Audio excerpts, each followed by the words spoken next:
Hello, everybody, and welcome to another amazing episode of the Grief Let's Talk About It podcast. You guys already know what we're doing. We're bringing back our panel discussions from the Global Grief Network organization that we have over on Facebook and LinkedIn. And this is our panel. Some of our panel members are going to be popping up today. As you guys already saw, we're going to be talking about survivor's guilt, right? And we're going to dive deeper into that so you guys get a better understanding of what we mean by survivor's guilt. And some of you out there already know what that means and what that feels like. So today we're going to be diving into that. Now, before I do get started, do me a favor. If this is your first time tuning in, head over to that YouTube channel, hit that subscribe button, hit that bell notification so you'll be notified every time that we drop a new episode. But also, if you have any questions or comments, please put them in the comment section. We'll be sure to answer those as we go along. Now, without further ado, I'm going to bring up my first person, and a real good friend of mine, Terrain. He's going to be here as we dive into this topic, man, which is fitting. You guys know that the rate of suicides, mental health problems that we're having nowadays are through the roof, right? And so we hopefully can shine some light on those things, answer any questions that you guys have coming on or coming up. Now, without further ado, Terrain, come on up here, introduce yourself, and tell people about the work that you do. Thank you so much again, Tony, for the opportunity. So, hello, everyone. My name is Terrain. I am a podcaster, but I'm also a relationship mentor. What does that mean? That means that I would work with people who are trying to find success in the three different types of relationships, as I call it: personal, professional, and romantic. And that also includes helping them deal with the different types of grief that they may experience in their life as well. So I'm looking forward to a fantastic conversation about this. Man, thank you for joining me today. Like I said, we probably have a couple more people want to jump on. They may be running a little late, but if not, we're here. We're here. We're going to make it happen. So, what was your first thoughts when you saw the post about talking about survivor's grief or Oh survivor's man. guilt?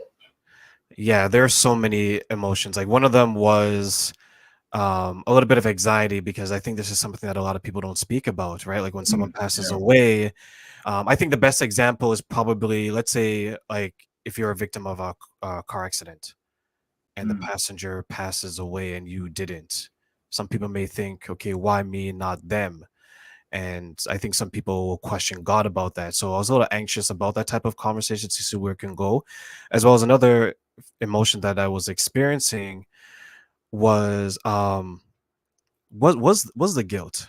I've had a few people pass away this year and they seem like they were in good health at the time and I am mhm. in good health, and you always wonder, okay, was there something that I can maybe shared with them? Was there something I could have done more for them? You always get, and I think that's, and another emotion is like you kind of come across maybe as selfish because you think about yourself. I could have done this, I could have done that, instead of thinking, okay, the person probably did their best, and like anyone else, when our time is up, our time is up, unfortunately. Right, right, yes. Yeah, and you know what? I'm gonna do something that I have not done before. For those individuals that are jumping in, if you guys want to join in on the panel with us today, let me know, and I'll shoot you over the StreamYard link in your DMs, and then that way you guys can come on the panel and join us. Just let me know, all right? But when I thought about this, man, big shout out to my friend Kathy Gleason. She's the one who got us to bring back the panel discussions, which was something that was very well needed when we first started the GGN. And so I started thinking about this, and it came at a perfect time because unfortunately, the last few weeks, I've lost someone every weekend to their battles with addiction, and I'm watching the families, right? I'm watching the families go through this and ask themselves, why wasn't we enough? Um, why, why couldn't they have loved us? I'm saying, more than anything else. Why couldn't they stay here for us? And I tell you, as someone who works in grief, it's really hard to see, and really hard to not have the answers for these individuals because we don't know, right?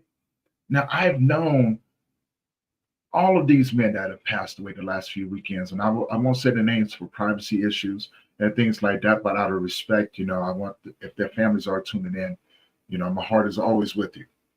And hopefully we can, at least give some sort of direction. And it's hurtful, man, because one guy, he left a young kid, and the kid is just, going through it, asking those questions. And what do you say to him, right?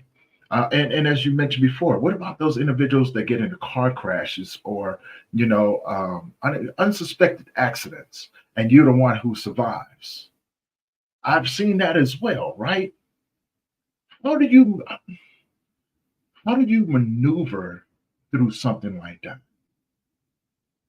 Well, I think first and foremost, they need the support. And secondly, they have to understand that it wasn't like there was a choice between who dies and who survives, Mm, right? And I think from the people I spoke to and spoke with, they truly believe that there was a decision made, especially if it's someone that is, let's say, religious in a sense, but they're not maybe as dedicated as maybe they want to be. They mm, would say, "Why, God, why?" Meaning that, why did you pick this person instead of me? And I can understand you wanting to offer yourself up as a sacrifice because that's your way of the grief stopping. Because once you're gone, you don't experience the grief anymore, right? right, right. Right. But I think when some people don't understand is that, let's say if you had the ability to change the place, right? And instead of your mother or your father dying, you died. What you're feeling right now, would you want to bestow that upon them? The answer would be no. So I think a lot of people have to understand that there's that dynamic as well. But when there's children involved, depending on how young they are, they may not have the tools Mm, necessary to grieve. And as adults, a lot of us don't have it ourselves, but we have to find it, not only for ourselves, but for those that survive. So I think it does take some courage to understand. And one thing that I always tell everyone that's grieving is that I am here for you in the way that you need me to be here for you, versus, okay, I'm going to do this, I'm going to do that. You may not know what the person needs. So always ask them what they need and mm, be there in the way that they need you to be there for them. right, right. And I'm glad that you said that, because that shines a lot of light on it. But let's go a little bit deeper though, because I've seen the domino effect too, right? Where and I just did a post about this not too long ago, the blame, right? You know what I'm saying? And that is a very, very dangerous stage of grief. Very, very dangerous. And this is where people, they would look at the situation along with that survivor's guilt and begin to blame themselves. And that right there, the mental health dangers that come along with that, it causes them to not want to be here neither. Or say, for instance, a spouse losing someone, they're like, what could I have done? All of those different things. And I've seen that happen as well. So all of these different variations that no one really thinks about. No one really thinks about. But it's so easy to go down that rabbit hole and not find a way out. And most people that see you going through it might not even understand the depth of the hurt that comes along with that, right? So they don't know how to approach it. And as you said, even with young children, I've seen young children struggle. As a matter of fact, not too what was about 6 months ago, there was a young lady. I saw it on one of the YouTube channels I was watching. There was a young lady in high school being bullied, and she did everything that she could, right? Or that she felt that she could. She felt that she was a burden on her mom. Mom was at work, comes home to find her daughter no longer with us, and the mom could not understand for the life of herself. And 2 weeks later, her mom took her life. And I was just going, wow, that domino effect right there.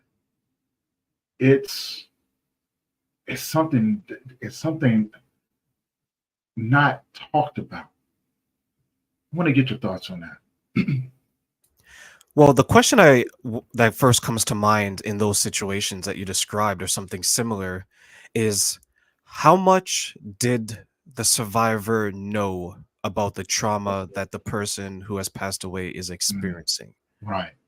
right? Because it usually appears that they had an idea, but they minimized it. So for example, my daughter's being bullied. We all have been bullied. She'll get through it. Everyone is different, Right. right? Right. Yes. Um, this I, I'm being unsuccessful in life. Bad breakup after bad breakup, divorce Mm, after divorce. Some people may say that, you know what, you've been divorced twice, I've been divorced 3 times, you'll get through it. This other person takes their life.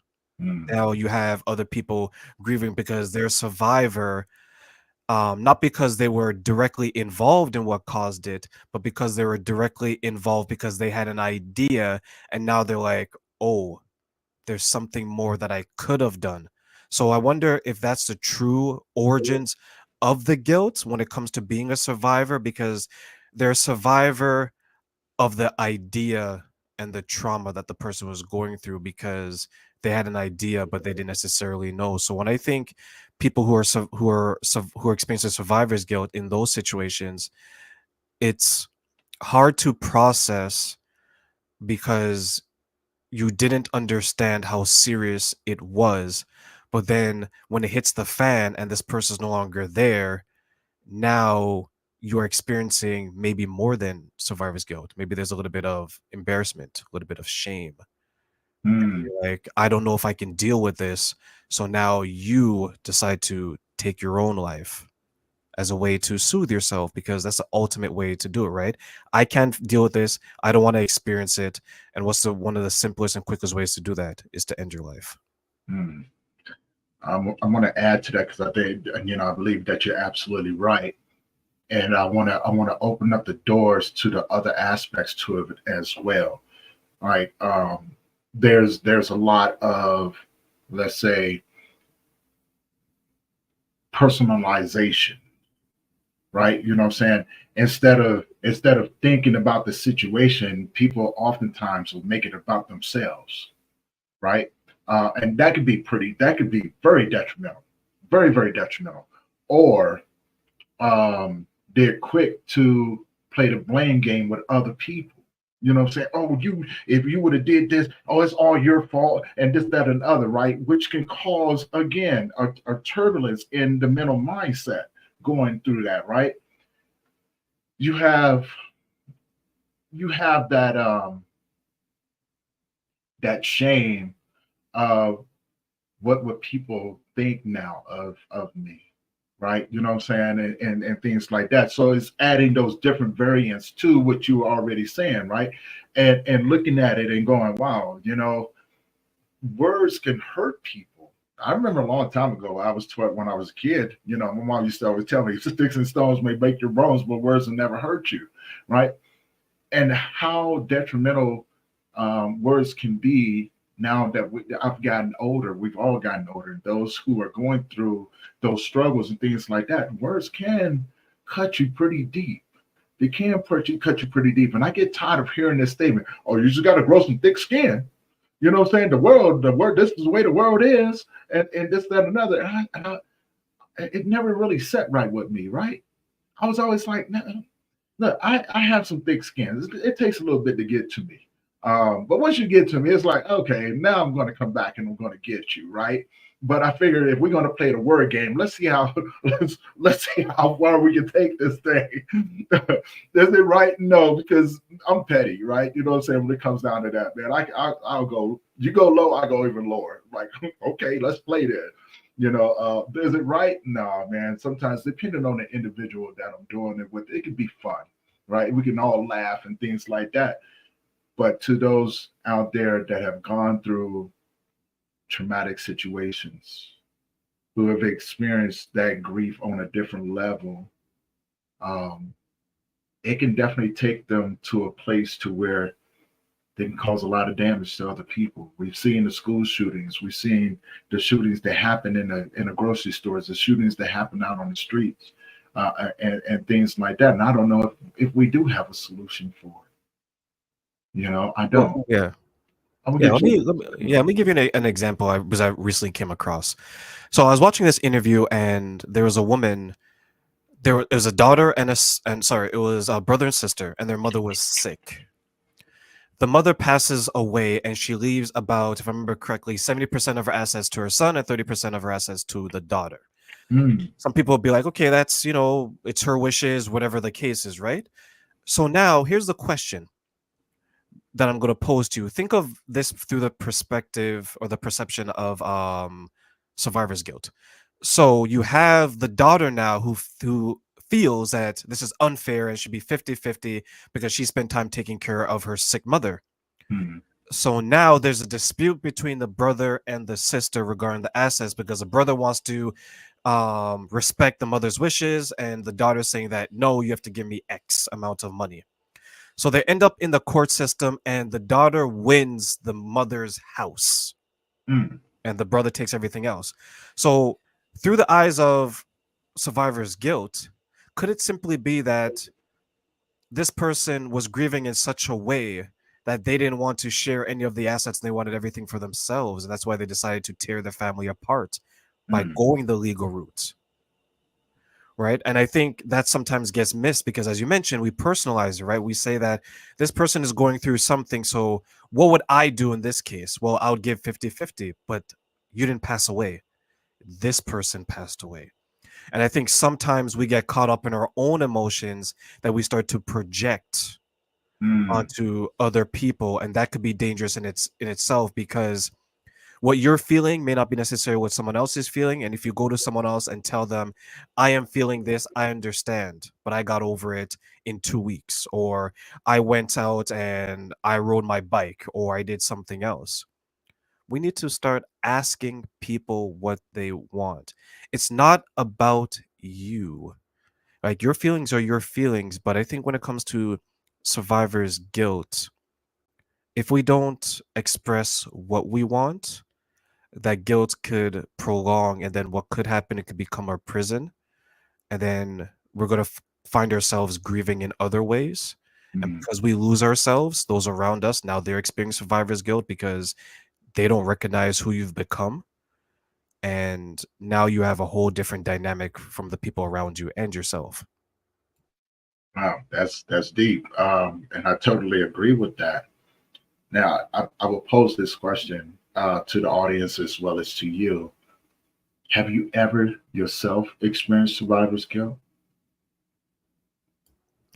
I have, when one of my indirectly one of my friends, he passed away about 2 years ago. I've shared this a few times, but he was working, he collapsed at work, and he died right in front of everyone, in front of the customers, in front of the workers. Every single person just died right in front of our eyes. He was working in a different part of the country, and every month, once a month, we'd say, "Hey, we're going to meet up. We're going to do some charity work together." And yeah, we're like, next week became next month became 2 months. And when he passed away, I was left with that unresolved. Mhm. And Okay. the reason why I would say I experienced survivor's guilt is because here I was surviving the situation because my friend had passed away. We had all these plans and all these work, and I was left with the plans.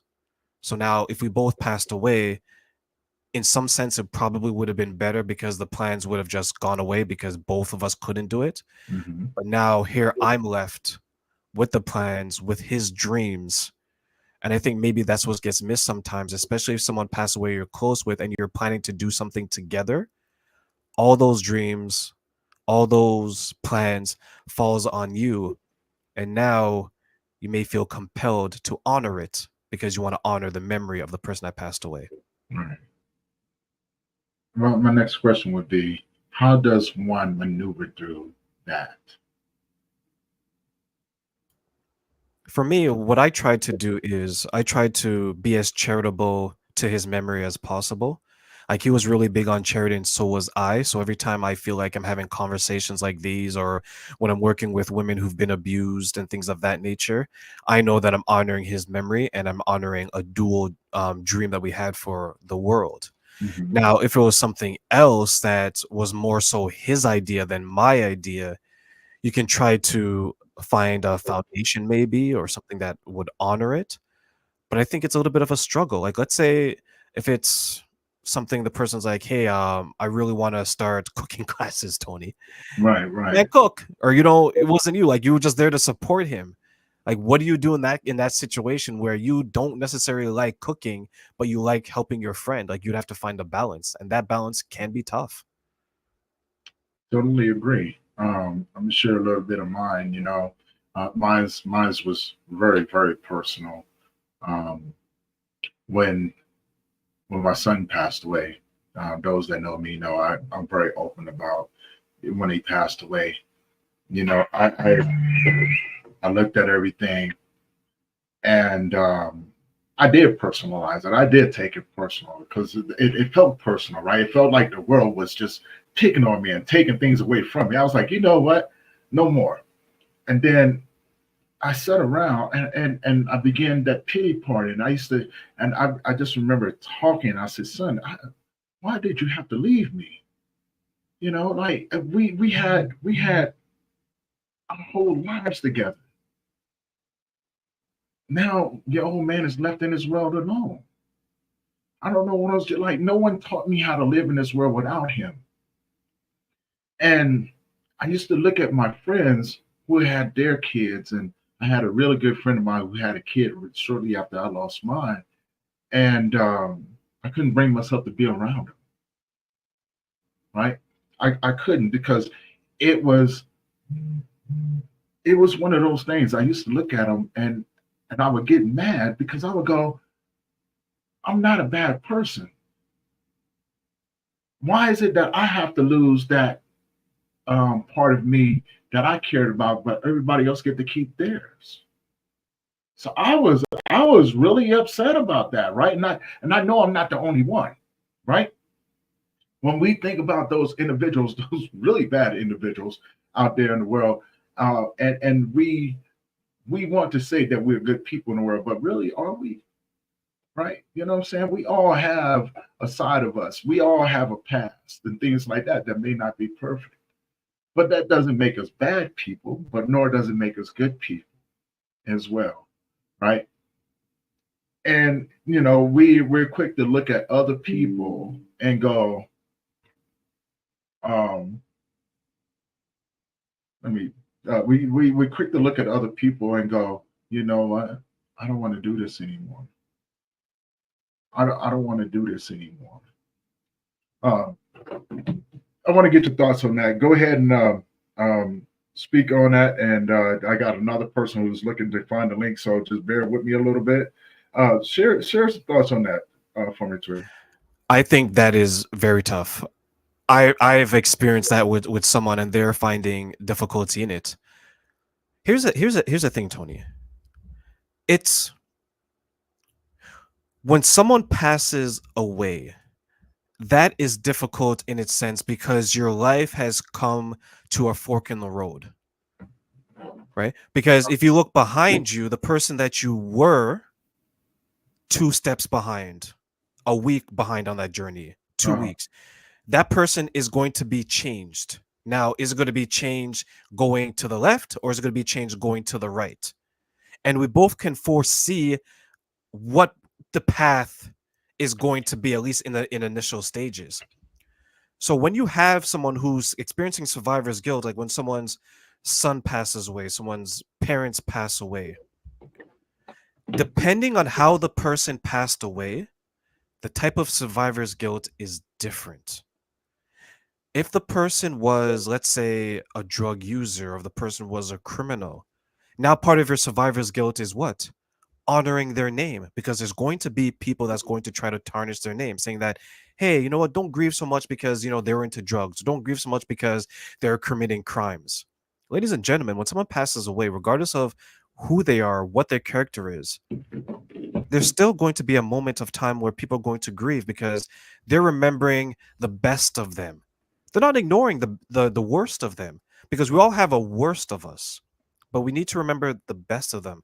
So part of the survivor's guilt, I think, is that the type of person that you are trying to honor and how they passed away plays a part in that. Because if the best person in the if the person who passed away was the best person in the world, the support is going to be different because everyone's going to rally around you because they have such positive things to say and to remember, Yeah. right? But if the person isn't necessarily the perfect person, there's going to be some people that's going to test you.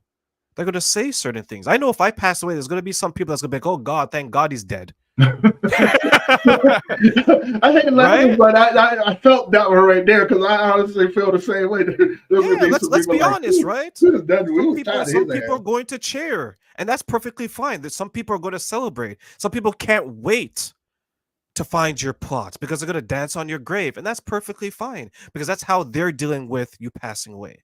Right, And right. there's going to be some people that's going to be crying. They're going to be crying today. They're going to be crying tomorrow. Some people are going to cry for the next year, right? But I feel bad for those people because part of their survivor's guilt is that they need to combat this side, Mm, right? yeah, Because remember, for example, I don't know if you know, when Kevin Samuels died, he was a big YouTuber and he was very about like men and women dynamics.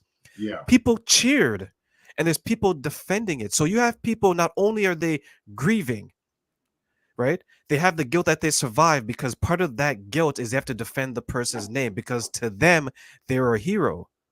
But to someone else, they're a villain. And every single person that passes away is a hero to some and a villain to others. Mm. You know what? I'm right there with you. I guess in a lot of ways, brother, I made a decision a long time ago that I was okay with being a villain in some people's stories, right? I was okay with people not knowing my side of the story. Um, and then I changed my mind. I said, you know what? No, you don't get to make me the villain in your story that you caused all of this. I'm not going to support you in you know what I'm saying in your journey of healing after destroying me. I'm not going to do it. And um it may sound crazy, but brother, look, my whole entire life I've been good with being a villain in people's stories because to me I felt like I deserved it in a lot of ways. Although I treated people well, although I gave people the shirt off my backs, never crossed anybody. I never did anything to anyone who didn't try to do it to me first. You know, and because I had to survive in this world. Now, was I the best person in most relationships and things like that? Probably not. You know, because I didn't know what a healthy relationship was. So sometimes I could take responsibility for that. I could take responsibility for being a toxic one in some of those relationships and friendships and things like that. Um, but I'm not going to be the villain in no one else's story anymore. My thing is I am not going to feel guilty for doing what I needed to do for my mental health. I'm not going to have that survivor's guilt because you went off and did something different in your life that I chose to do in mine. I want to see everybody become the best version of themselves. I don't want to see people struggling with their addiction. That demon is something different. It is a different beast, you know. And I have struggled with my own alcoholism in the past.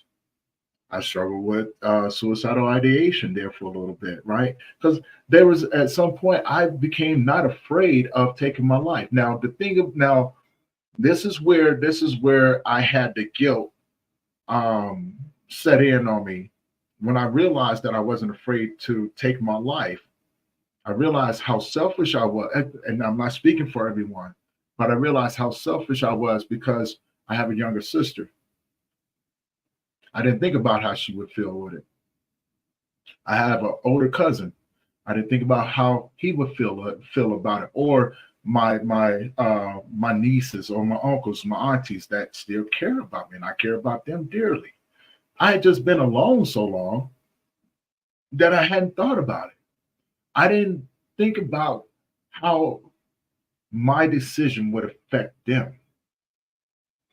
And now I realize that the decision to be here, I find strength into making sure that they're okay, that I'm finding those things to hold on to, so I can be strong, um, and so I can be there for those other men and like myself out there that have struggled, to be a part of their journey, right?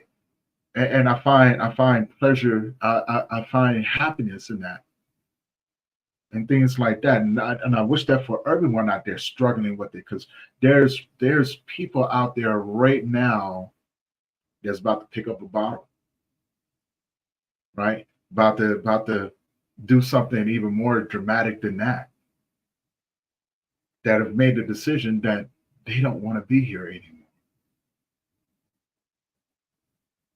And that's the reason why this topic is such a deep one, because I want to reach them. Those that are out there blaming themselves, those that are out there struggling and things like that. I want to reach them.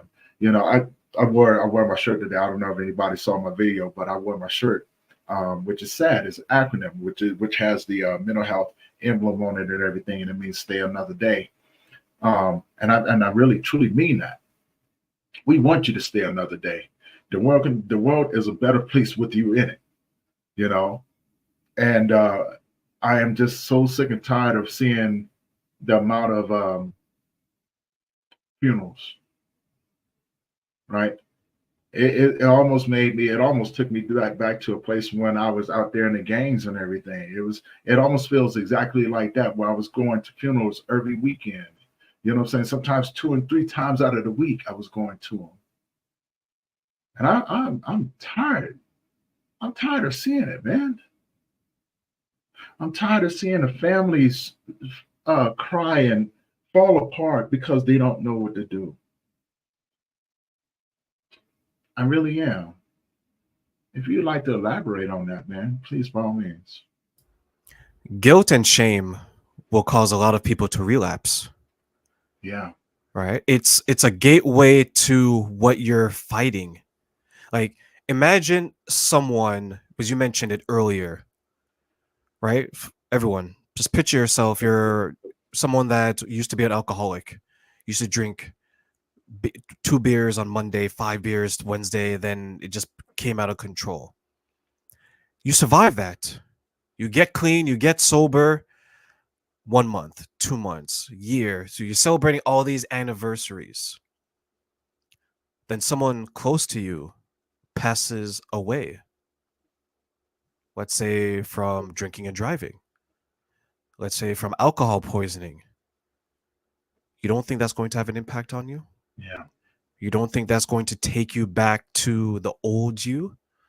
So now, not only are you grieving for that person, you're grieving for yourself, because you know how dark of a place it is to be there to get to that point.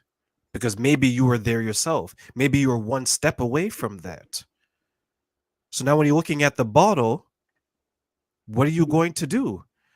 The guilt of you surviving the addiction, the alcoholism, is going to push you over the edge to a lot of people. That's how powerful being a survivor's guilt is. It can take you back to the old you. So you're grieving over this person passing away. You're experiencing survivor's guilt. And now you're grieving the new you, because the new you wasn't able to help someone else who's Hmm. very similar to the old you. Yeah. Wow. Ooh, that is deep, right? Because there's a lot of things that come along with that, man. Um, there's there's the anticipation, right?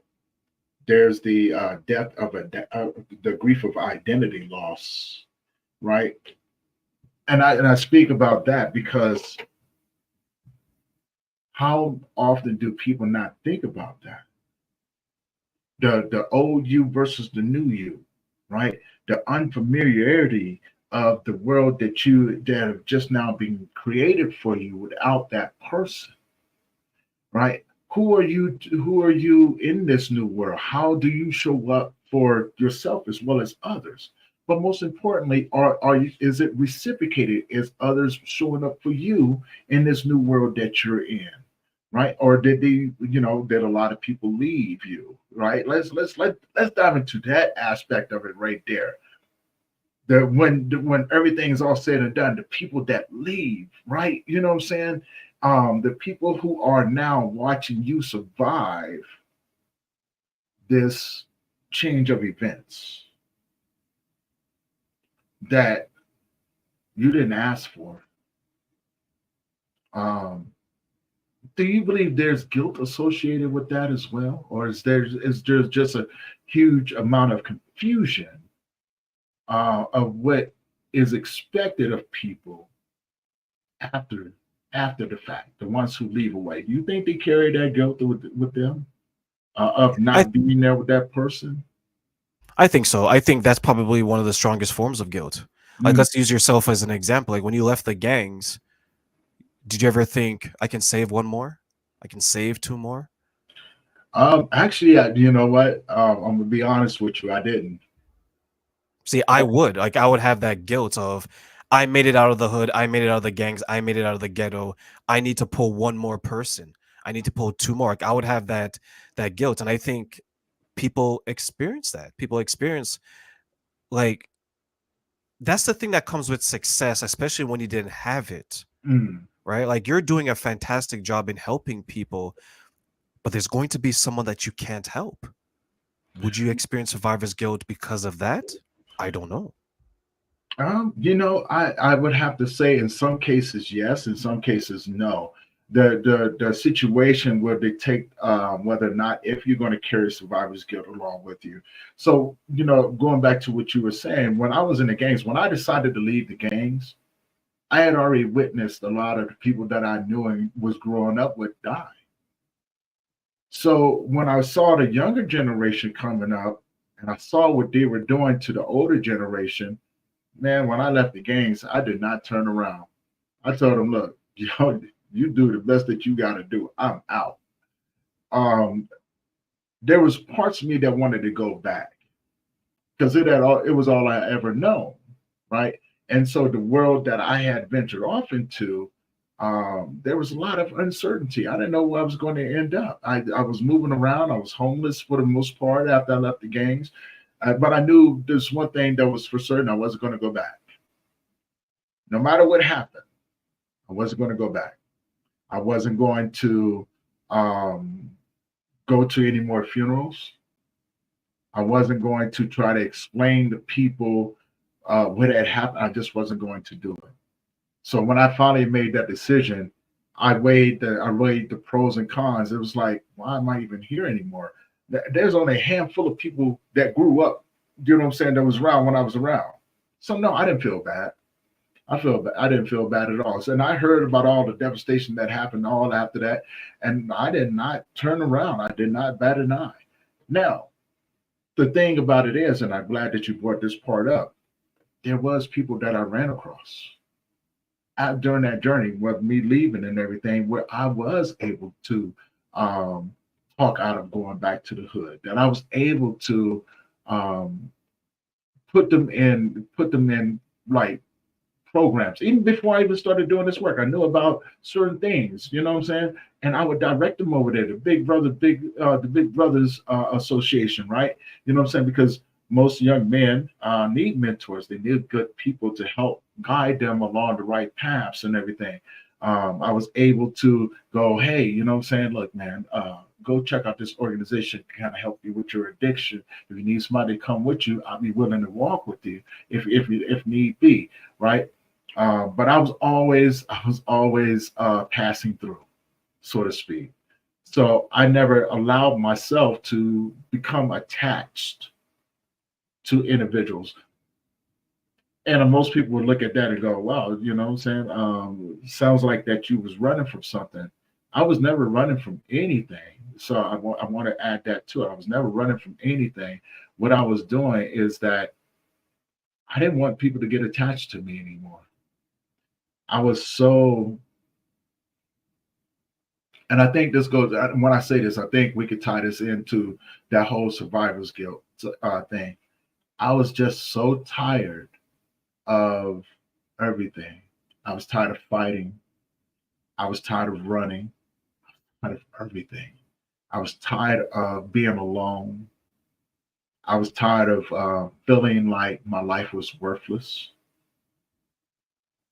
That I think people have heard me say this before, that if the God or angels had been sitting across from me, I think I would have just told him, I don't want to do this anymore. I'm tired. You can have this life. Maybe this life isn't for me. I told myself a lot of that. Like, maybe this life isn't for me. Why on earth am I still here when those who have gone before me were so much better than I was, right? But yeah, I'm forced to watch them go. So in a way, yes, the situation did give me a little bit of survivor's guilt, but it also made me so tired that I was just like, no, I don't want to do this anymore, man. And I think most people that go along that road, it's really hard to come back, and that's where that that's where the fight or flight comes in. That's where most people give up at. Trust me, I know. Been there, done it. Been there and walked that path and wanted to give up several times over. And I figured out, I found something that was bigger than me, that gave me the strength to be bigger in the world. And it was worth it. I look back on it now and I go, now I can teach others how to climb themselves out of that hole. If they do so, want to take the tools that I'm willing to give them. So I pose this question to you. How do you, or how do we as a community, as a society, recognize the signs that someone is struggling with that guilt, that survivor's guilt? Good question. First step I would say is, has their routine changed?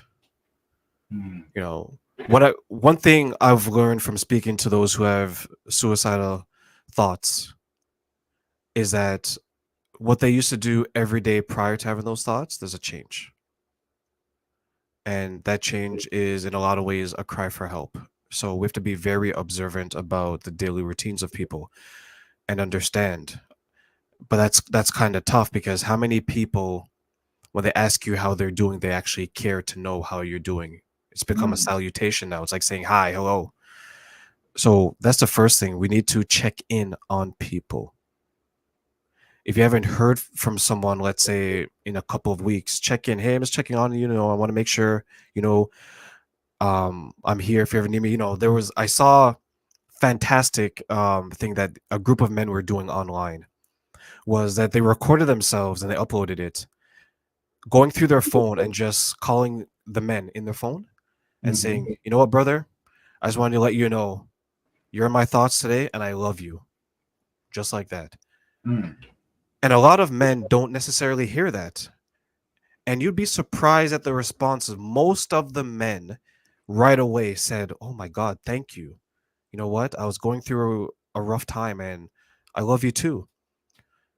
The rest of the men went back and forth because they usually they thought that it was like a joke, a prank, right? Hmm. And eventually when they realized it wasn't, they're like, you know what, brother, I love you too.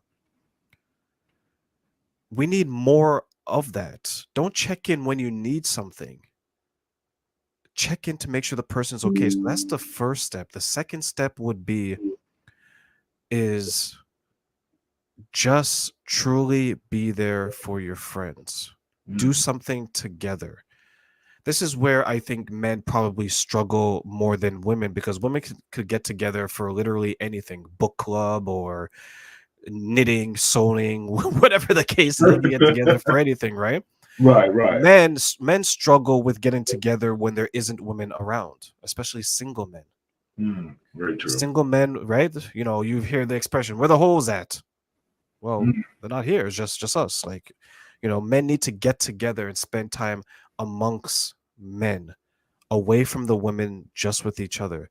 So those Mhm. would be the first two steps specific to men that I would recommend. I totally agree. And it's one of the things I do recommend to men uh, when they come to the groups. First we open up the doors to have those conversations, right? And that's a challenge in itself. But you watch the men. Like I love watching the men when they're around each other, kind of like sizing each other up, like you know what I'm saying. Um, and then to be able to open up the doors for the conversation, sometimes you have to be the sacrificial lamb. I don't mind being a sacrificial lamb. Once they look at me, they go, huh, okay, so if he's willing to share that, maybe I can share a little bit, right? And then you watch how everything is connected across the board. I'm right there with you, Terrain. I always go, you know what? Don't let this conversation stop here. Exchange numbers with one another. Call each other when you just need somebody to talk to. But when they call you, make sure you pick up, or at least shoot them back a text. Hey man, can I give you a call back? And maybe at work, or I'm out with the family. Do you mind if I give you a call back? Just hold on a little bit and go somewhere where you can have a confidential conversation with that individual, or go, hey, instead of talking on the phone and everything, is there somewhere that we can meet? You know what I'm saying? I always recommend don't meet at bars, don't meet at no clubs or anything like that, because you don't want to be like you said, Ray. You don't want to be surrounded by the women. You don't want to create an environment of competition to take away from what you're trying to do. But go somewhere where y'all can just enjoy, right? Fishing, bowling, whatever that may look like. You know what I'm saying? But something to where you can um, you can bond on a different level, right? Because I've again, it goes back to watching the after effects of um, of those decisions that come along, and wanting to reach out to those men before they make those decisions and go, hey brother, hey man, how you doing today? Because it's the presence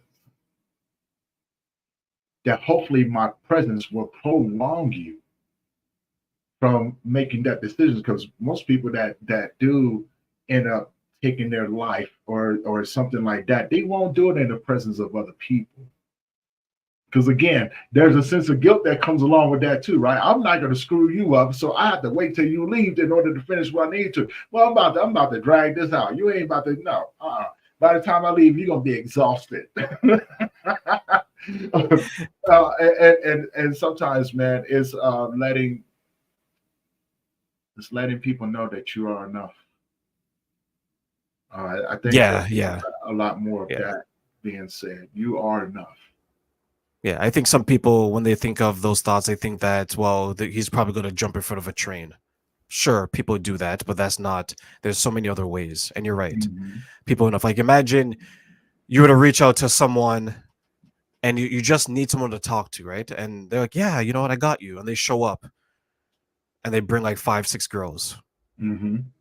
How would you feel, right? You're going to feel like this person's not showing up for you. Or worse yet, what if the person doesn't want to be there for you? that Mm. is that is tough in a sense too, right? So I think if we can find a balance first and foremost within ourselves to understand, and truly believe, Tony, that it always goes back, what is it that you need from people? We have to be able to communicate that, because we're not mind readers, and some people are not going to be there in the way that you want them to be, because they're busy, they don't care, they're not equipped, right? And I think the problem with survivor's guilt is that we go to the loudest voice in the room, but it may not be the most soothing voice in the room. Whereas that person in the corner who's very quiet and demure into themselves, that's the person we need Mm. to help us. We got a few people tuning in on Instagram over here. Thank you guys for tuning in, everyone who's been tuning in. If you guys have any questions, or I pose this question to you as well, I did make an offer before you guys jumped on that if you would like to come on a panel to join us in this conversation that we're having today on Survivors Guild, please let me know. DM me or shoot a message over there. I'll shoot the StreamYard link over there to you in your DM. Feel free to come up here and join in our conversation, shed a little light. But now I'll pose this question to you as well. If you would like to share with us, have you ever experienced survivor's guilt? And what did you do to help navigate that? Or if you know anyone that has or experiencing survivor's guilt, what steps are you taking to support them and showing up in their journey of dealing with the situation? So I'll pose that to you. Please put your questions and comments if you want to. And again, I offer this to you. If you would like to join in on the conversation, let me know. I'll shoot that link over there to you. But going back to what you were saying, Terrain, I think as men, it's easier to try to get you to the place of they remember you, especially if they remember you being a strong individual, someone that they can always go to and talk with. I think we talked about this when I had you on the show as well, that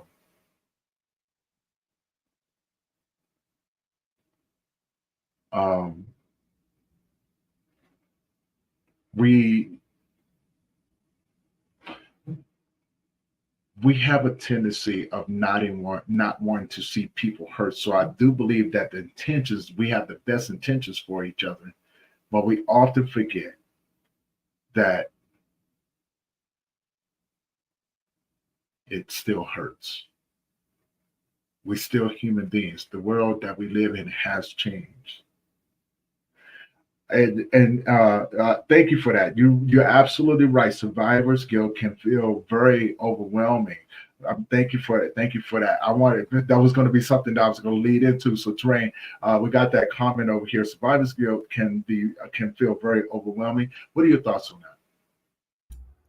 It is. It is. Well, we have to. I think one thing we have to understand is that feeling guilt is an overwhelming emotion, because when you're feeling guilt because someone has passed away, you have it within yourself. You have the power to make that right, and I'm saying that in quotations, in a lot of ways.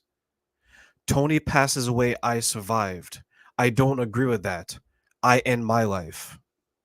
That's one way. That's within my power, within my control. Tony passes away, I survived. Why? I shut down. I drink myself silly. I drink myself into a death. I overdose. I become addicted. There's a number and, in a lot of ways, unlimited way for me to try to soothe myself day to day or hour to hour, because I'm a survivor, because I feel guilt for being a survivor. So when you say it's overwhelming, it absolutely is overwhelming. Because if you look at guilt in other forms, let's say, since it's popular now, you feel some type of guilt because you're a fan of Puff Daddy, Diddy, and you realize all the things that he's going through. You feel guilty or a sense of guilt because you're a fan of his music. Simple solution is, right, you stop listening to his music, or you distance yourself and you ignore it, right? But let's say that you were the sister of Diddy, the mother of Diddy, the father. Your guilt has now increased exponentially because you're directly involved in the situation. Now, some people may look at that and say, okay, you know what? For me to stop feeling this way, I'm just going to end it. And that will resolve what you're feeling. So that's why I tell people, like, guilt from 10 yards away is difficult enough. But guilt when it's up close and personal, that's where it's overwhelming. You're at work, you're thinking about it. In your relationship, you're thinking about it. Hell, you can be on the toilet and you feel guilty. Oh man, you know what? I brought this new toilet and this new bathroom, and my wife who passed away, she doesn't get to enjoy it with me anymore. Mm. The bed is different.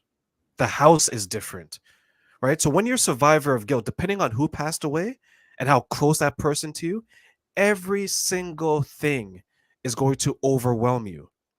Let's say, for example, I'm married and my wife passes away. Morning breakfast is different. The bed is different. The chair that we used to cuddle on and watch movies is different. Netflix and chill doesn't mean the same thing anymore. Mm. That's where guilt is so dangerous. And I feel bad for the people who get overwhelmed by it, is because you just want to quiet the noise temporarily. Long term is a different conversation.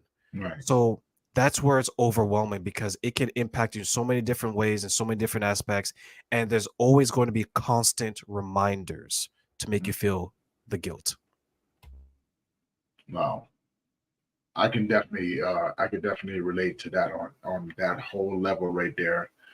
Because when you said that, it reminded me of a few conversations that I've had, and as well, I'm gonna share another incident.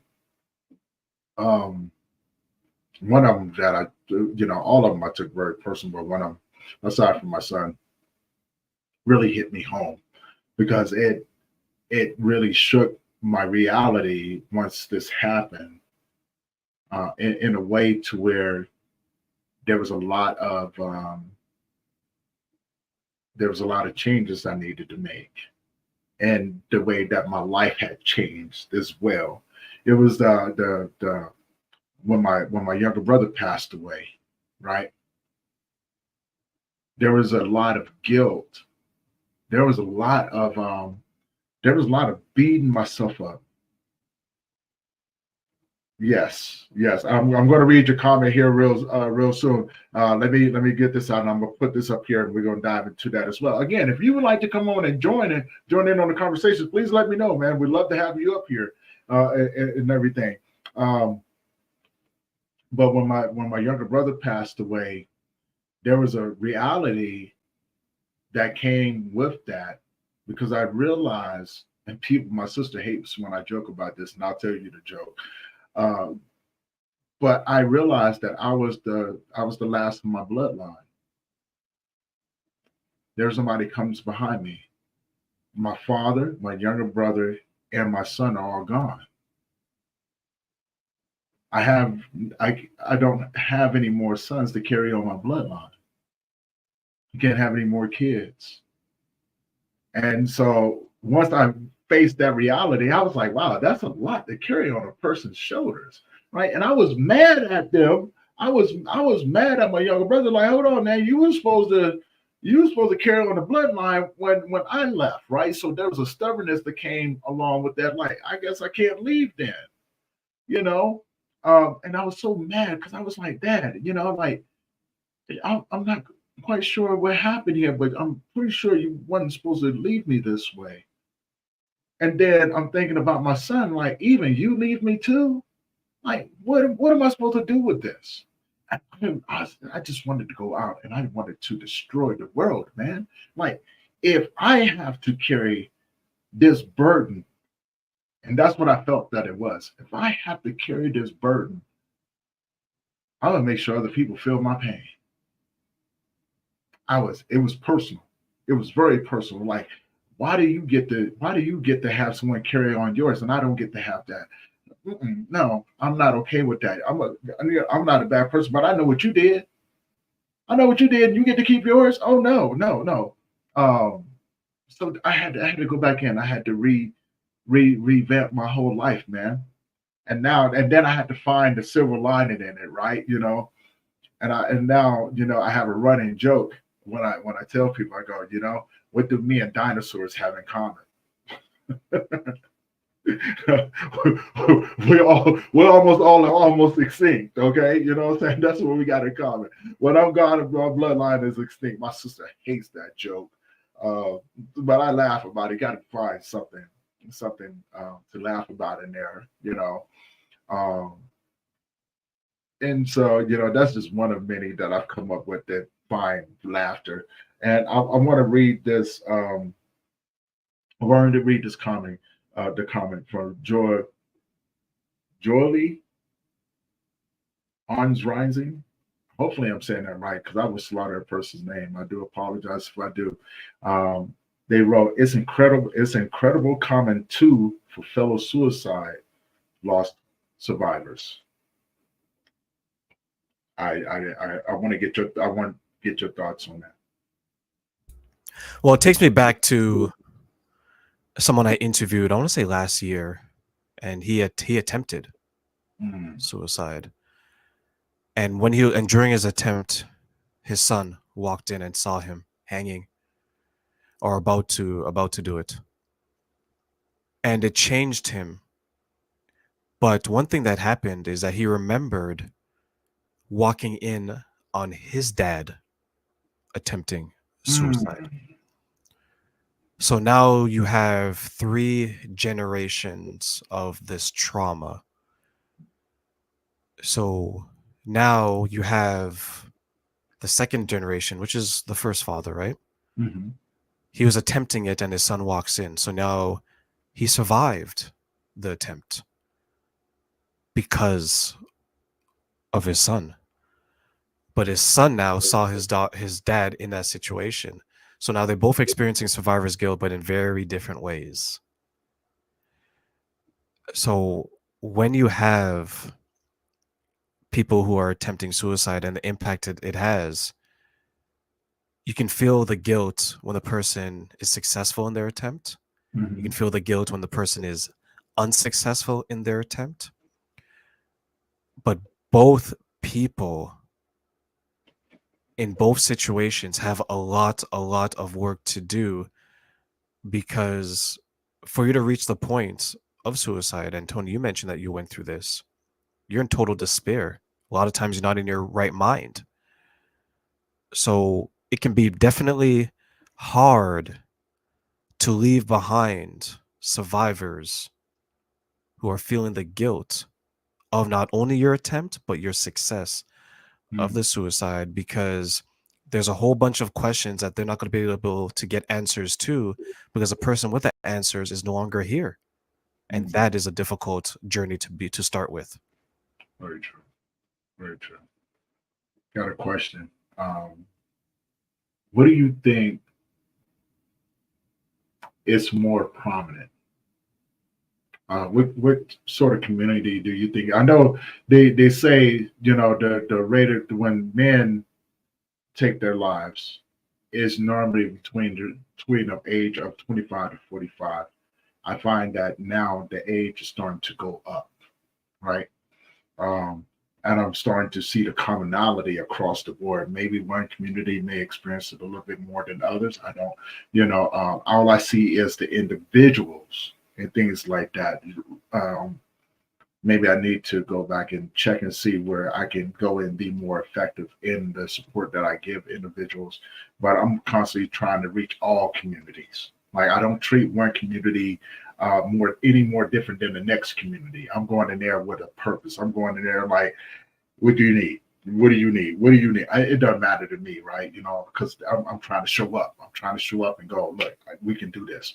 Um, but where do you see the more prominent situations where this happens?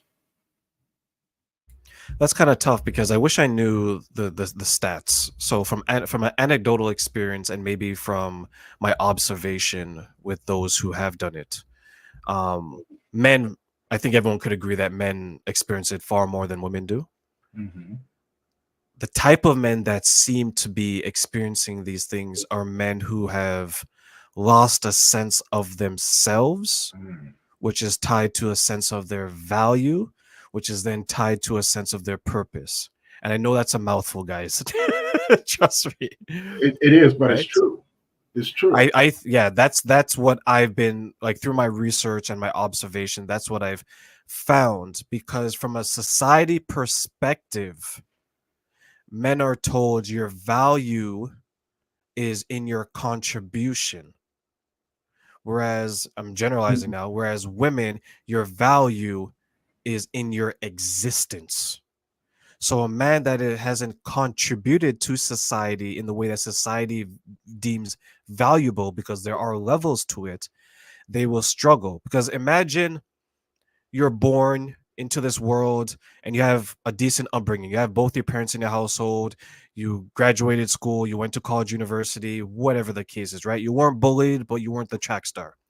You get into the real world. You're 20 years old, and you're trying to figure life out. But at the meantime, you go online. You see the man with the Ferrari and all the attractive girls. You see the man with the vacation and all the attractive girls. So essentially, you're being sold the dream of get this to get that. Now, if you're a man that's very young in his career, you know that you're not in a position to have the resources or the wealth to even get any of those things. So where do you go? A lot of men go into despair. They start to decline because they're no longer happy with who they were, because who they were up until the age of 18, when they were insulated from school, they were protected in a way. But when you put them out into the real world, it's like the Joker syndrome, right? You throw someone into the real world and they may come out psychotic. They may come out damaged. They may come out suicidal, and they may come out purpose without a purpose. And I think this is what a lot of men struggle with, because when they're trying to find themselves, find their identity, and they're being told that you have to contribute, but in this way, they may be an artist and maybe a painter, but it's not enough because society isn't enough. So now what do? That's where I think a lot of men struggle with finding their purpose in the world and being content with their purpose in the Right. world. Let's. I want to get your thoughts on this because I totally agree with what you said, and I want to add to that value thing, and unpack that a little bit. Like when we talk about value, um, I think, and just for me, just to shine a little light, I think most men that do take their lives is because they don't feel needed, right? The society and people have told us that they don't need us anymore. That sometimes most men need to feel needed, right? They need to feel that someone wants us. And when we don't feel that, I think that's where, just to tie into what you said, that's where we lose a lot of value, where we feel we lose a lot of value. Like I'm not worthy of someone needing what I can provide for them.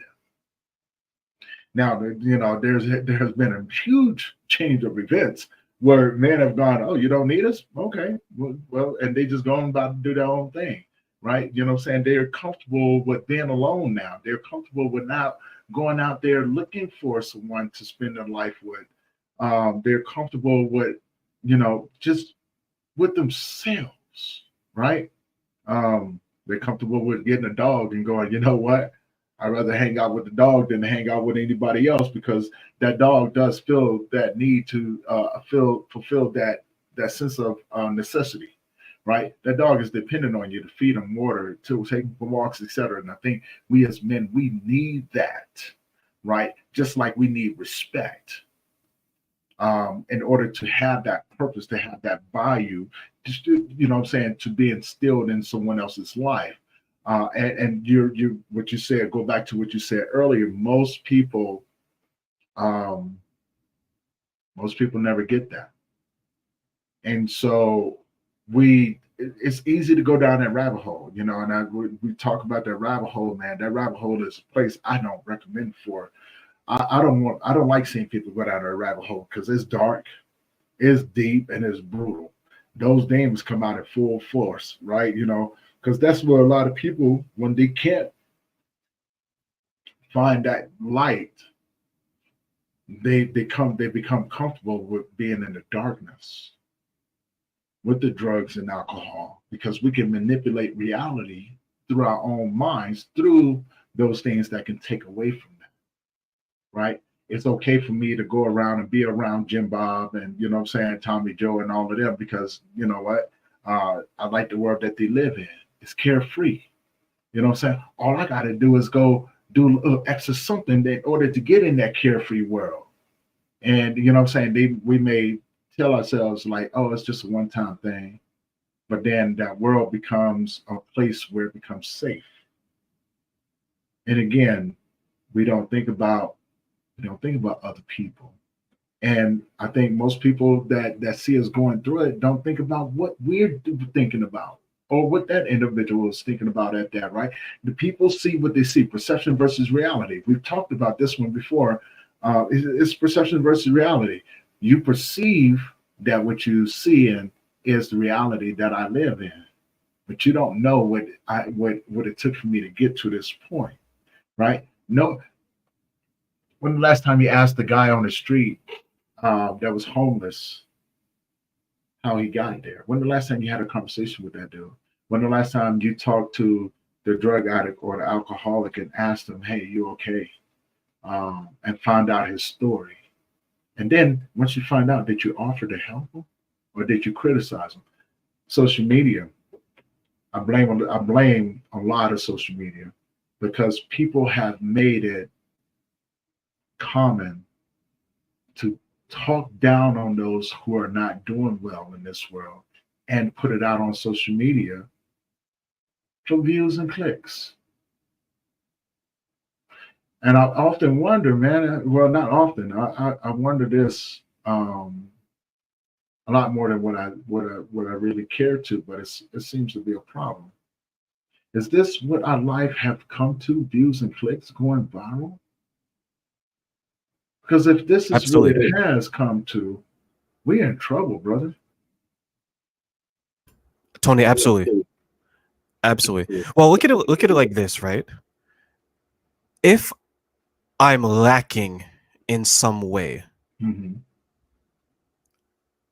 one of the fastest ways to sue that is to log in to any social media and have someone that I don't even know soothe it for me.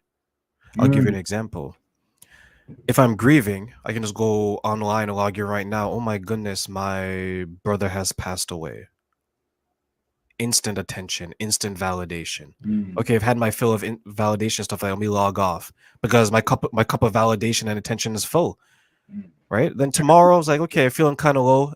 I can go on the same thing. This is why you have people pretending that family members have passed away for the likes, attention, and validation.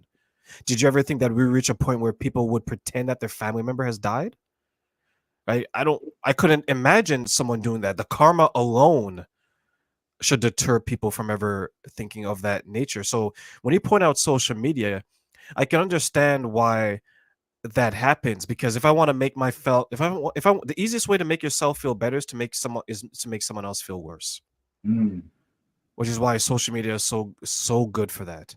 Cyberbullying has taken over in-person bullying, it has. right? You hear more about online bullying about anything else. You and I are old enough to remember bullying in school. That was terrible. Yeah. But what you didn't hear was you didn't hear about every single person committing suicide, right? Mm, that's Because true. right? In person, it's harder to escape it. If I'm online and Tony, you say something I don't like, I can just block, delete you, and it's done. Very true. You have people that can't do that because they're so addicted to the social media. So if you're trying to appease the guilt or remove the guilt that you're feeling, and you're one of those people that gets joy from the misery of others, Hmm. log on and cause misery, cause chaos. How many times have you heard someone who's going through something negative and one of their responses is instantly to make someone else feel worse? How many times have you heard about people who are having a bad day driving by homeless people, watching and laughing?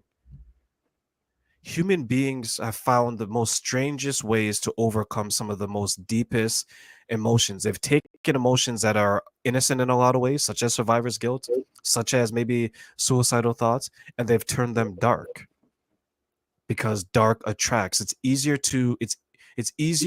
in the short term to unite people through quote unquote bad emotions Hmm. than good emotions. And I think that's why a lot of people do what they do. You know, I could definitely agree with that right there. And I want to add to that, or even pose this question: why is it that whenever something comes about, and this comes from a personal experience that I've had with more than a dozen people, and I've always posed this question to them. They can see a sign on something and totally misinterpret it to be something bad. So, say for instance, there was a store I used to work at, and there was a situation where we had to stop selling cigarettes, right? Nothing to do with anything bad or anything like that. It was just trying to get the license renewed and things like that. And over a dozen people came in over a period of a month or so time, and they come in and go, "So who did you sell to? Did you sell to a young kid?" And I looked at them. I was like, "Really?" Instead of asking me the question about what happened, your mind automatically assumes the worst. What do you think that comes from, right? Because I can only think about, that those individuals that have said this have experienced life in such a harsh way: trauma, abuse, um, narcissistic, what I'm saying, situation, socialistic, abuse, things like that. Is that where most of that comes through? What are your thoughts on that? My thought is that their perception is skewed and they haven't done the work to resolve it. And they're projecting because that is either something they've seen, something that they've done previously, or something that deep down they truly want to do.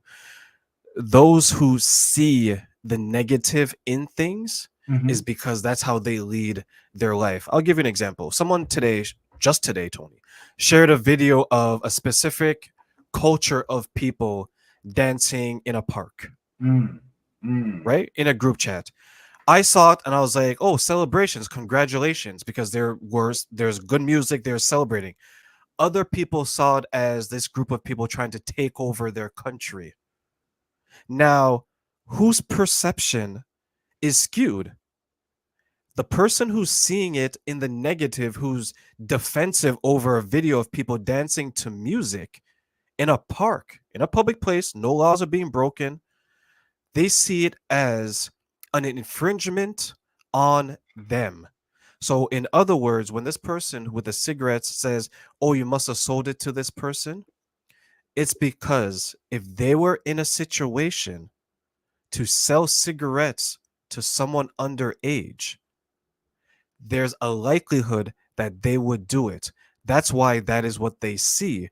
versus someone like maybe like you and I who would never do that is not even an option, it's not on our radar. So why would we even mention it? Right, right. Another example would be that if someone sees you, and you've probably, and maybe you've experienced this, but I know I've seen it. If you see a man walk into a restaurant, sit down with a woman, right? And they're only to themselves, some people automatically think that someone is cheating, right? Or it could be simply that two friends are meeting for coffee and they want their conversation to be private. So why isn't it the other way? Why isn't it that something suspicious? One's probably married, the other one's probably hiding from their husband, hiding from their wife. Because the people that view it that way know deep down that one, it was either done to them, two, they've done it, or three, if they're in a position to do so, that's exactly how they would do it. That's Mm. why it's on their radar. It's a reflection of the person and not of reality. So projection, and that tells a lot about a person too, right? You know what I'm saying? Um, and I think in a lot of ways, I totally agree, because that's how I've learned how to maneuver through this world, right? And that's the beautiful part about it is that that's how I learned how to survive. by watching people listening and things like that. So I was always the quiet person, right? And again, I'm only speaking from my experience, so I don't want people to think they go, "Oh no, that's no, don't do it the way that I did it," because the way I learned how to survive may not work for you. All right, you know what I'm saying? I learned how to survive in its rawest form. So I learned how to pay attention to people. I used to watch their actions. I used to watch how they would react or respond to certain situations, and I watched how they moved. I would always listen to how they spoke about things, which in turn helped me to figure out if this is a person that I wanted to be around me, or if I did keep this person around me, how what how to be in that situation with be in that space with that individual, right? But also keeping in my mind, like, as soon as this person messes up, I'm going to get him, right? Because I'm watching what he's doing. If you're willing to do this to other people, I know you're willing to do it to me.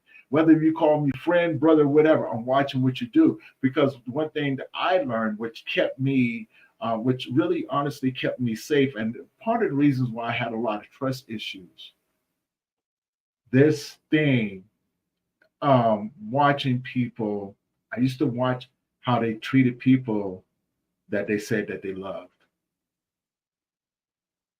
And I thought to myself, if you're willing to do this to someone that said that say that you love them and they love you, there's no end to what you may do to me. And I often, going back into the topic that we have today, do they even experience that sort of survivor's guilt? Do these experience any sort of guilt after they do something to this individual?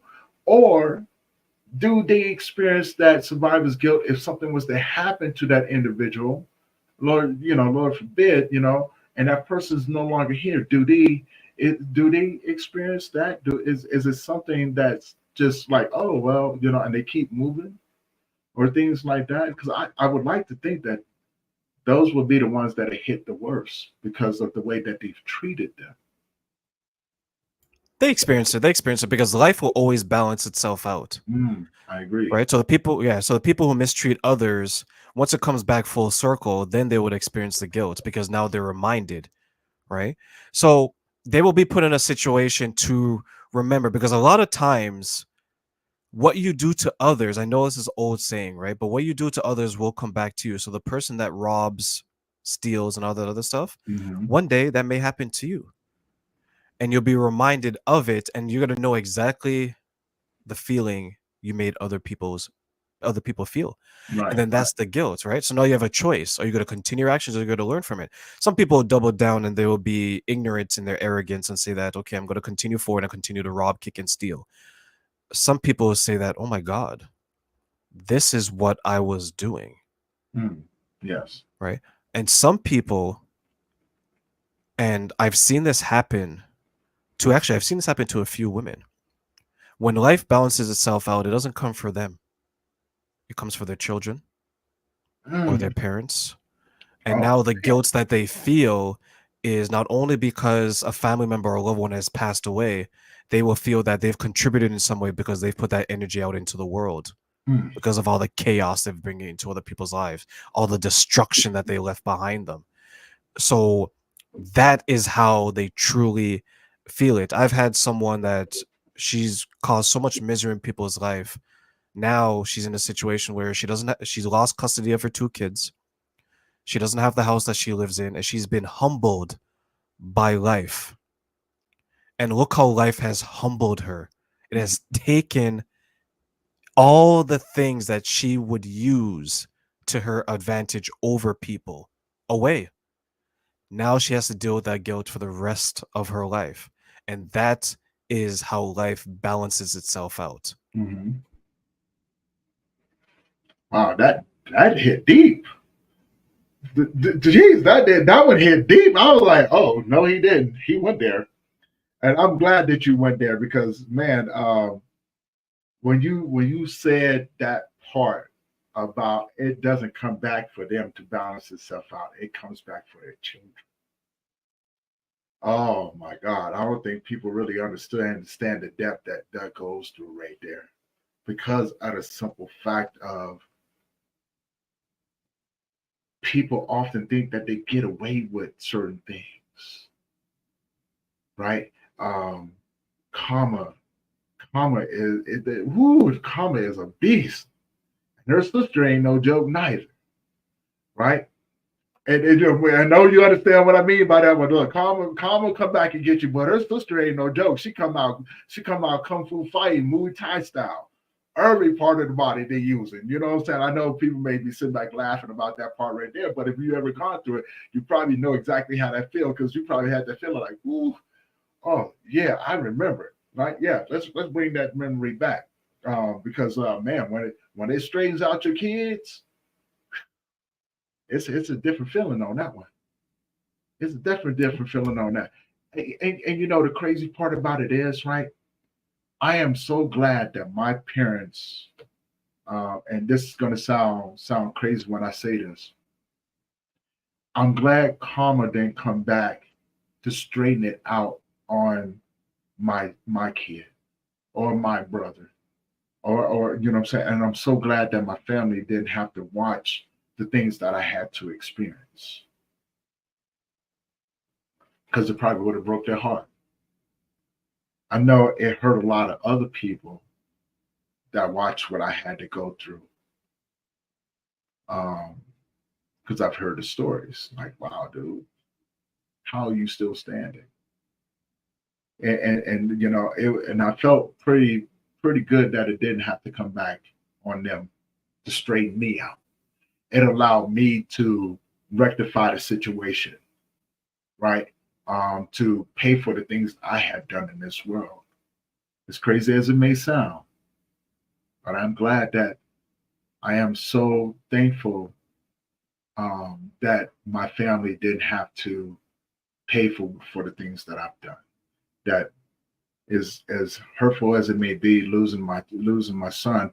I'm glad that it didn't have to come back, and he had to be straightened out or having life balance itself out with him.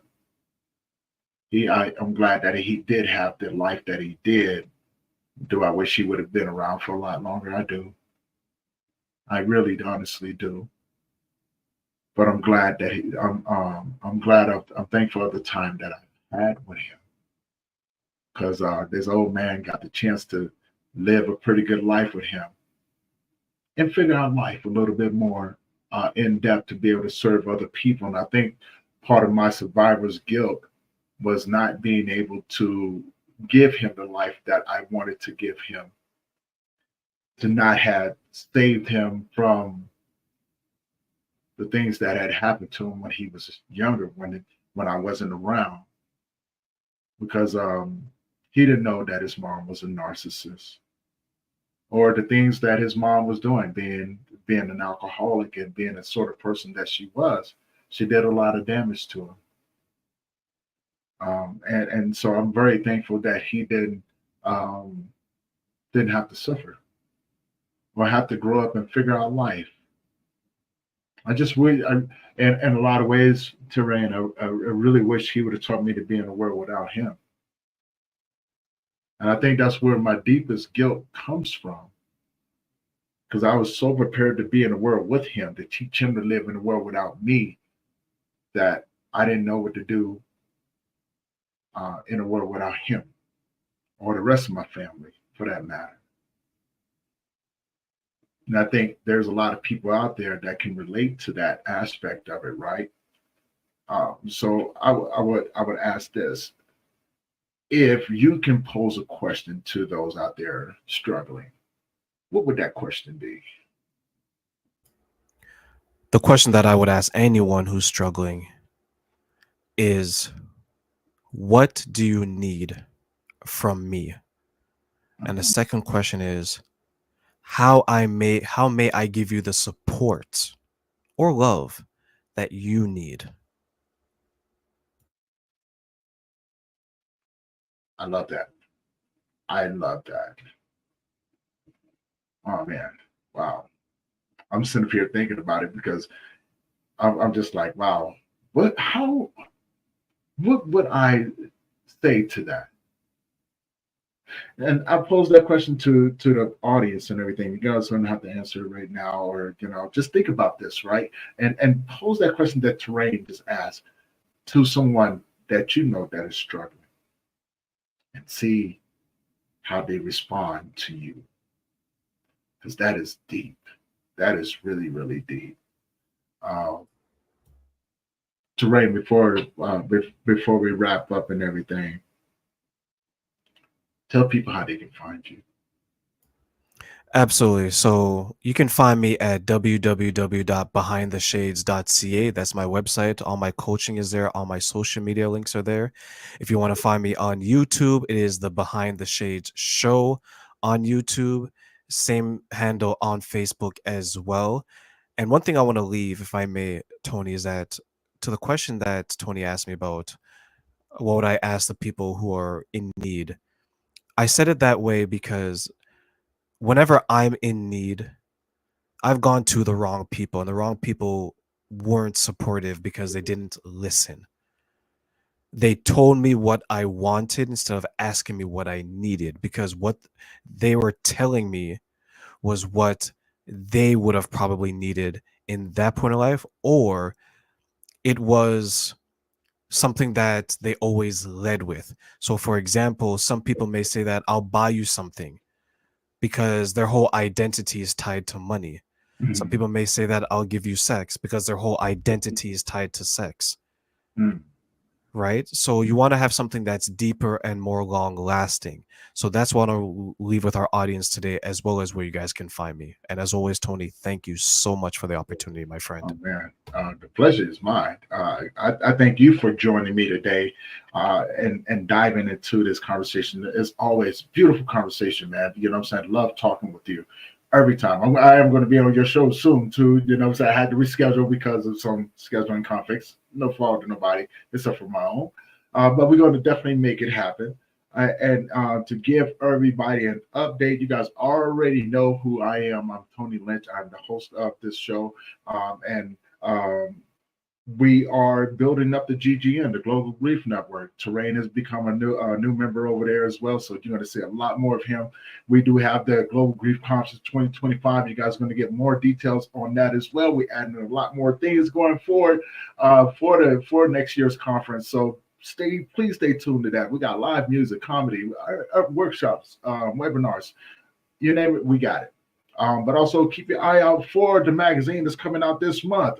We got a lot of great things coming up in there. Like I said before, we have added in some things. If you guys would like to write an article, please reach out to me. My email is tolynch46@gmail.com. Email those articles to me. Email your letters over to me. We have a segment called Letters to Your Loved Ones. If you like to showcased in there, if you like your podcast showcased in the magazine, shoot your information over there to me, to add up in there, because we're constantly building up those resources so people know where to turn to as well. And as always, guys, go check out Terrain. Go check him out on social media. Go check out his podcast. The guys over there doing amazing things. Ask those questions, please. His information will be included in this as well, so you guys know where to find him, know where to find us. You guys already know. If this is your first time tuning in, go over to the YouTube channel, hit that subscribe button, hit that bell notification, so you'll be notified every time that we drop a new episode. You guys already see it down there scrolling through the bottom, so I made it easy. The Grief Let's Talk About It podcast is on YouTube. You guys already know what to do.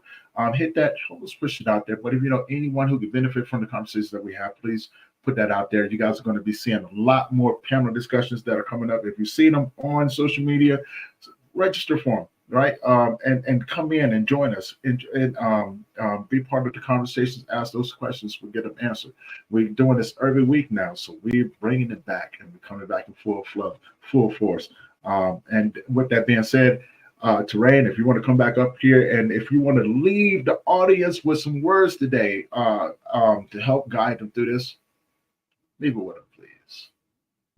Yes, I will definitely come back, Tony. Whenever it is you need someone, please let me know, and I will definitely be there. To the audience, you matter, you're special, and there's someone out there that is better off because you're a part of their world. Never forget that.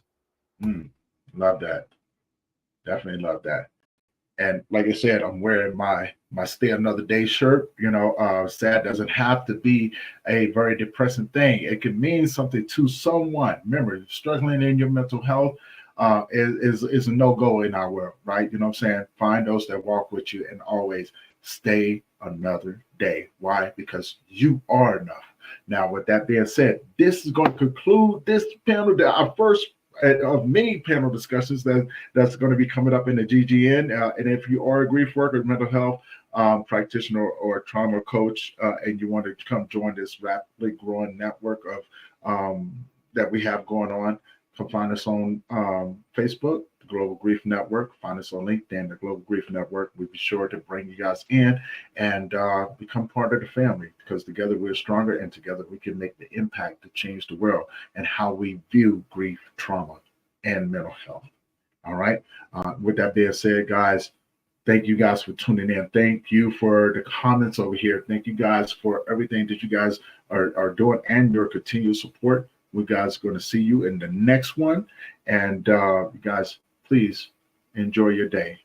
And no matter where you are, make sure that you're letting people that you know that you care about them and that you love them, and to stay another day. No more struggling. Okay? No more struggling. Let's support each other.